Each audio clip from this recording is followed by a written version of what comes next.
नमस्कार दोस्तों, स्वागत है आपका हमारे चैनल पर। आज हो गई है 22 जून 2020 सोमवार। तो आइए बात करते हैं आज के मुख्य समाचार। टुडे ब्रेकिंग न्यूज के इस वीडियो में जानेंगे देश भर की तमाम बड़ी खबरों को। सबसे पहले छंटनी और वेतन कटौती से एसबीआई पर कम असर पड़ेगा, चेयरमैन रजनीश कुमार। इसके बाद हम जानेंगे राष्ट्रपति ट्रंप जल्द करेंगे नए वीजा प्रतिबंधों की घोषणा, भारतीयों की जॉब को होगी प्रॉब्लम। इसके बाद हम जानेंगे कल से उत्तराखंड बोर्ड के 10वीं और 12वीं की बाकी बचे पेपर एग्जाम देने से पहले जाने नियम। इसके अलावा चीन से झड़प पर पंजाब के सीएम कैप्टन अमरिंदर सिंह बोले, हमारा एक फौजी शहीद होता है तो उनके 5 सैनिकों को मारो। अगली बड़ी खबर में हम जानेंगे दिल्ली में बड़े आतंकवादी हमले की आशंका, हाई अलर्ट पर दिल्ली पुलिस। दोस्तों, आज की पहली बड़ी खबर में पेश है चीनी बीमारी का बिल्कुल ताजा अपडेट पूरे देश भर से। देश में कोरोना संक्रमण के अब तक 4,12,955 मामले सामने आ चुके हैं। इसी बीच गृह मंत्री अमित शाह ने रविवार को दिल्ली के मुख्यमंत्री अरविंद केजरीवाल और उपराज्यपाल अनिल बैजल के साथ मुलाकात कर संक्रमण से निपटने के मुद्दे पर चर्चा की। बैठक में उप मुख्यमंत्री मनीष सिसोदिया समेत वरिष्ठ अधिकारी भी मौजूद थे। इससे पहले गृह मंत्री ने वीडियो कॉन्फ्रेंसिंग के जरिए केंद्रीय स्वास्थ्य मंत्री डॉक्टर हर्षवर्धन और स्वास्थ्य मंत्रालय के अधिकारियों के साथ समीक्षा बैठक की। वहीं पिछले 24 घंटे में इंडो तिब्बतन बॉर्डर पुलिस के 14 और जवान संक्रमित मिले। आईटीबीपी में अब तक कुल 58 एक्टिव केस हो चुके हैं, जबकि 210 संक्रमित ठीक हो चुके हैं। ये जानकारी आईटीबीपी की ओर से दी गई। इधर भाजपा के राष्ट्रीय अध्यक्ष जेपी नड्डा ने कहा कि जून के अंत तक पीएम केयर फंड के जरिए देश में 60,000 वेंटिलेटर उपलब्ध हो जाएंगे। चलिए बढ़ते हैं अगली बड़ी खबर की ओर। छंटनी और वेतन कटौती से एसबीआई पर कम असर पड़ेगा। भारतीय state bank chairperson Rajnish Kumar ने शेयर होल्डर्स को कहा कि कोविड-19 महामारी के चलते छंटनी और सैलरी कटौती से बैंक पर दबाव तुलनात्मक रूप से कम होगा। इसका कारण उन्होंने बताया कि सरकारी और अर्ध सरकारी सेक्टर के बिजनेस अनुपात एसबीआई में ज्यादा है। बैंक शेयर होल्डर्स के लिए लिखे गए एक लेटर में रजनीश कुमार ने यह बात कही है। कुमार ने आत्मविश्वास जताते हुए कहा कि आर्थिक हालात ठीक नहीं होने के बावजूद भी वित्त वर्ष 2019-20 में देश के सबसे बड़े बैंक का परफॉर्मेंस जबरदस्त रहा है। चालू वित्त वर्ष में भी यह जारी रहेगा। FY21 में भी जबरदस्त ग्रोथ की उम्मीद। एसबीआई चेयरमैन ने कहा कि मौजूदा आर्थिक हालात के मद्देनजर देखें तो कोविड-19 की चुनौतियों से निपटने के लिए एसबीआई ने बेहतर तैयारी की है। मुझे भरोसा है कि FY20 में हमने जो जबरदस्त प्रदर्शन किया है उसे FY21 में दोहरा सकेंगे। चलिए जानते हैं अगली बड़ी खबर में क्या है। राष्ट्रपति ट्रंप जल्द करेंगे नई वीजा प्रतिबंधों की घोषणा, भारतीयों को जॉब की होगी प्रॉब्लम। अमेरिका के राष्ट्रपति डोनाल्ड ट्रंप ने कहा कि वह आने वाले दिनों में नई वीजा प्रतिबंधों की घोषणा कर सकते हैं। ट्रंप ने शनिवार को कहा कि वे अमेरिका में नौकरियों के लिए आने वाले विदेशियों को रोकने के लिए और कोरोना वायरस महामारी से तबाह हो चुकी जॉब मार्केट में नौकरी के लिए जूझ रहे आम अमेरिकियों को बचाने के लिए कुछ दिनों के अंदर ही वीजा पर नए प्रतिबंधों की घोषणा करेंगे। फॉक्स न्यूज चैनल को दिए साक्षात्कार में ट्रंप ने कहा कि हम वीजा से संबंधित कुछ घोषणाएं करने वाले हैं। फॉक्स न्यूज के इस प्रश्न पर कि क्या नए प्रतिबंधों में कोई छूट भी दी जाएगी, ट्रंप ने कुछ खास जवाब नहीं दिया। ट्रंप ने यह कहा कि बड़े व्यवसायों में काम करने के लिए उन लोगों की जरूरत है और ये लोग बड़ी तादाद में बहुत लंबे समय से आते रहे हैं और इन पर ज्यादा रोक भी नहीं लगाई गई थी, लेकिन अब हम कुछ प्रतिबंध लगाकर इनके आने को काफी हद तक रोक सकते हैं। ट्रंप ने नए प्रतिबंधों की घोषणा करने से जुड़े विवरण देने से इनकार कर दिया। बात करेंगे आज की अगली बड़ी खबर की। आसमान में छाए बादलों ने दिल्ली और कुछ अन्य राज्यों के लोगों को निराश किया। वलयाकार सूर्य ग्रहण देखने की चाहत रखने वाले लोगों को आसमान में छाए बादलों ने दिल्ली सहित कुछ अन्य राज्यों में निराश किया और वे यह खगोलीय घटना स्पष्ट रूप से नहीं देख पाए। वलयाकार सूर्य ग्रहण में सूर्य अग्नि वलय जैसे नजर आता है। दिल्ली में सूर्य ग्रहण सुबह 10:19 पर शुरू होकर दोपहर 1:58 तक रहा।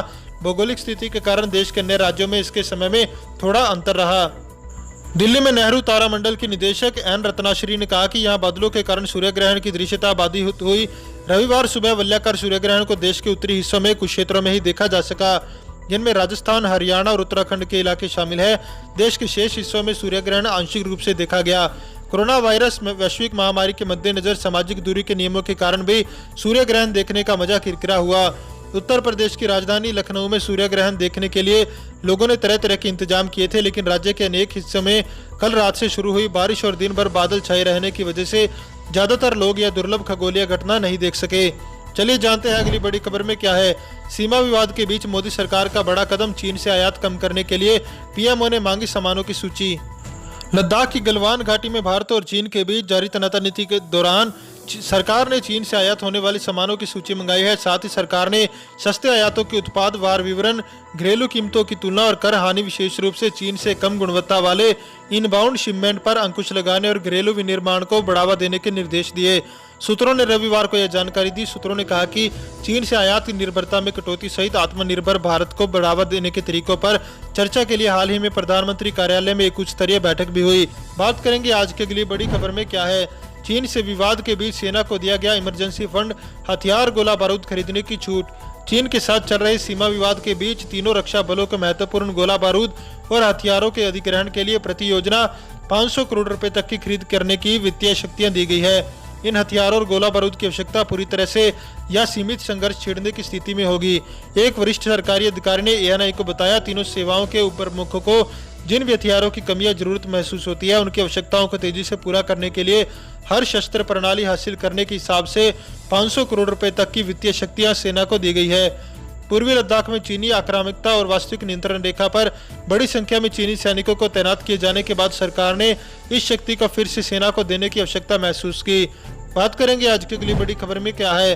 कोविड-19 से लोगों की जिंदगियां बचाकर दुनिया के शीर्ष दानवीरों में शामिल हुई नीता अंबानी। कोरोना वायरस से लोगों की जिंदगियां बचाने में जुटी नीता अंबानी को दुनिया के प्रमुख समाज सेवियों की सूची में शामिल किया गया है। अमेरिका की प्रतिष्ठित मैगजीन टाउन एंड कंट्री की 2020 के लिए जारी की गई सूची में नीता अंबानी भारत में शामिल होने वाली अकेली समाज सेवी है। इसमें कहा गया कि वह सफलता के साथ रिलायंस फाउंडेशन का नेतृत्व कर रही है। उन्हें लॉकडाउन के दौरान समाज के विभिन्न तबकों के लिए राहत कार्यों, गरीबों को भोजन कराने और देश के पहले कोविड-19 अस्पताल बनवाने जैसी समाज सेवाओं के लिए सूची में जगह दी गई है। चलिए जानते हैं अगली बड़ी खबर में क्या है। भारत चीन झड़प, बरसते पत्थरों के बीच बिहार रेजिमेंट के वीरों ने गलवान घाटी में उखाड़ फेंका चीनी पोस्ट। लद्दाख के गलवान घाटी में भारतीय जवानों के शौर्य की कहानी किसी से छिपी नहीं। काफी कम संख्या में होते हुए भी भारतीय जवानों ने चीनी सेना के छक्के छुड़ा दिए। चीनी सेना की ओर से जारी पत्थरबाजी के बीच बिहार रेजिमेंट के जवानों ने चीनियों के वो पोस्ट उखाड़ कर फेंक दिया जहां से चीनी सेना पीछे हटना नहीं चाहती थी। एएनआई की खबर के मुताबिक 15 जून की शाम को भारतीय 3 इन्फेंट्री डिवीजन के कमांडर अपने कुछ वरिष्ठ अधिकारियों के साथ पूर्वी लद्दाख में श्योक और गलवान नदी के वाई जंक्शन के पास पोस्ट पर थे। इसी दौरान सुरक्षा बलों की एक छोटी टुकड़ी को यह देखने के लिए मौके पर भेजा गया कि चीनी सैनिकों ने समझौते के मुताबिक पोस्ट हटा ली है या नहीं। चलिए जानते हैं अगली बड़ी खबर में क्या है। कल से उत्तराखंड बोर्ड के 10वीं और 12वीं की बाकी बचे पेपर, एग्जाम देने से पहले जाने नियम। कोरोना वायरस के चलते लागू लॉकडाउन से उत्तराखंड में 10वीं और 12वीं की परीक्षाएं अधूरी रह गई थी, लेकिन अब सोमवार 22 जून से बाकी के पेपर करवाए जाएंगे। बाकी के एग्जाम 22 से 25 जून तक चलेंगे। शिक्षा विभाग ने 10वीं और 12वीं के एग्जाम एक ही दिन 2 शिफ्ट में करवाने का फैसला किया है, जिससे पहले दिन 10वीं का उर्दू का पेपर और इंटरमीडिएट के 12वीं का जीवन विज्ञान का एग्जाम होना है। परीक्षा में 1,30,000 से ज्यादा छात्र शामिल होंगे। विभाग का पूरा जोर कोरोना से बचाव रखते हुए साफ सुथरे तरीके से परीक्षा को संपन्न करवाना है। इन चारों दिन सुबह 9 बजे से दोपहर 12 बजे तक 10वीं के और दोपहर 2 बजे से शाम 4 बजे तक 12 बजे के एग्जाम होंगे। इसके लिए 10वीं के परीक्षार्थियों को सुबह 8 बजे सेंटर पर पहुंचना होगा, जबकि दोपहर 2 बजे से होने वाले पेपर के लिए छात्रों को 1:45 बजे एग्जाम हॉल में बिठाया जाएगा। अगली बड़ी खबर, नगर निकाय प्रमुखों के अधिकार कम करने से बीजेपी नाराज। कटारिया ने सीएम गहलोत को लिखा पत्र।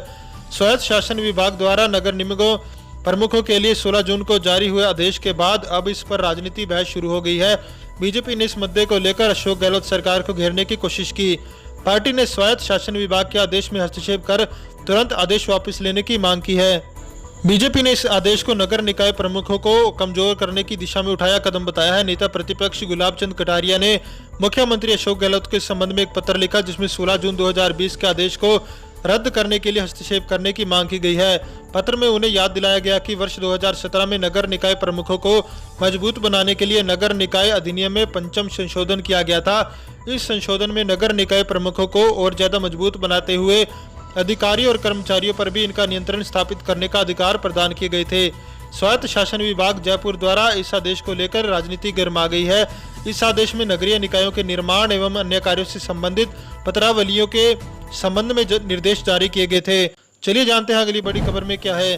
दिल्ली में कोरोना के 3,000 नए मामले, संक्रमितों का आंकड़ा पहुंचा 60,000 के करीब। राजधानी दिल्ली में कोरोना वायरस का संक्रमण थमने का नाम नहीं ले रहा, जबकि दिल्ली में कोरोना संक्रमण के 3,000 नए मामलों के साथ संक्रमितों की संख्या बढ़कर 59,746 हो गई। वहीं इस महामारी की वजह से देश की राजधानी दिल्ली में अब तक 2175 लोग अपनी जान गंवा चुके हैं। दिल्ली में कोरोना के 24,558 एक्टिव केस। दिल्ली में आज कोरोना वायरस संक्रमण के 3,000 केस आए।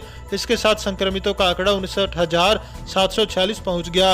इस समय 24,558 एक्टिव केस हैं, तो अब तक 33,013 कोरोना मरीज ठीक होकर डिस्चार्ज हो चुके हैं, जबकि आज हुई 63 मौतों के साथ दिल्ली में इस बीमारी के मरने वालों का आंकड़ा 2,175 पर पहुंच गया। बात करेंगे आज की अगली बड़ी खबर की। बार बालाओं का अश्लील डांस देखने के लिए उमड़ी भीड़, सोशल डिस्टेंसिंग की जमकर उड़ी धज्जियां। कोरोना महामारी के काल में लॉकडाउन भले खोल दिया गया हो, लेकिन कोरोना से बचाव के लिए तमाम जरूरी एहतियात बरतना अभी भी जरूरी है। बावजूद इसके तमाम लोग ऐसे भी हैं जो अपने जीवन को संकट में डालने के साथ दूसरों के जीवन से खिलवाड़ करने से बाज नहीं आ रहे। ताजा मामला फतेहपुर जिले का है, जहां बारात वापस लौटने के बाद गांव में नौटंकी का आयोजन किया गया। जिले के हुसैनगंज थाना क्षेत्र के बलेवा गांव में आयोजित हुई इस नौटंकी में बार बालाओं ने जमकर ठुमके लगाए। बार बालाओं द्वारा फिल्मी गीतों पर किए जा रहे अश्लील नृत्य को देखने के लिए लोगों की भारी भीड़ इकट्ठा हुई और इस दौरान सोशल डिस्टेंसिंग की जमकर धज्जियां उड़ाई गई। चलिए जानते हैं अगली बड़ी खबर में क्या है। चीन से झड़प पर पंजाब के सीएम कैप्टन अमरिंदर सिंह बोले, हमारा एक फौजी शहीद होता है तो उनके 5 सैनिकों को मारो। पंजाब के मुख्यमंत्री कैप्टन अमरिंदर सिंह ने चीन के साथ जारी गतिरोध पर कहा कि अगर सीमा पर हमारा एक फौजी शहीद होता है तो फिर हमें दुश्मनों के 5 सैनिकों को मारना चाहिए। उन्होंने यह बातें आस्क कैप्टन कार्यक्रम के तहत अपने फेसबुक पेज पर पंजाब की जनता को संबोधित करते हुए कही। उन्होंने यह भी कहा कि चीन पर भरोसा नहीं किया जा सकता। कैप्टन ने चीन के अलावा कोरोना वायरस और फिर खालिस्तान पर भी खुलकर अपनी बात रखी। पंजाब के मुख्यमंत्री ने यह भी कहा कि चीन पर भरोसा नहीं किया जा सकता। अब चीन के साथ सरहद पर बिना हथियार के फौज नहीं भेजनी चाहिए, ऐसा फैसला बदलना चाहिए। कैप्टन ने कहा, हमारा एक फौजी शहीद होता है तो उनके 5 फौजी मारो। मुझे उम्मीद है कि केंद्र मेरी बात सुनेगा। अगर चीनी फौज से हमारे फौजी को खतरा है तो उनको गोली मारने के हुक्म दे। दोस्तों, इस वीडियो को लेकर आपका क्या कहना है हमें कमेंट करके जरूर बताएं। वीडियो को लाइक करें और चैनल को सब्सक्राइब करके बेल आइकन के बटन को दबाएं। साथ ही साथ इस वीडियो को ज़्यादा से ज़्यादा शेयर करें। जय हिंद, जय भारत।